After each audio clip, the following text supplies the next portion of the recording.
अगर कोई नमाज पढ़ते हुए रो पड़ा और उसके आंसू हलक से नीचे उतर गए तो नमाज का क्या शरई हुक्म होगा।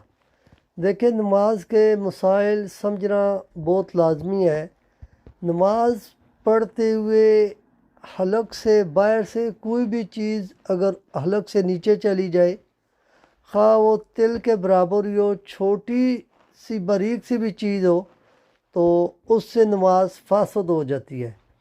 इसी तरह अगर बंदे के ऊपर कैफियत ये तारी हो जाती है कि उसके आँखों से नमाज के दौरान आंसू जारी हो जाते हैं, तो अगर वो मुंह के अंदर जाने का ख़दशा है कि हलक से नीचे उतरेंगे, तो चाहिए ये कि बंदा उनको आस्तीन से साफ़ कर ले, यहाँ तक पहुँचने की ज़रूरत ही नहीं है। अगर वो हलक से नीचे चले गए, नमाज फासद हो जाएगी, नमाज ख़त्म हो जाएगी, नए सिरे से फिर नमाज अदा करनी होगी।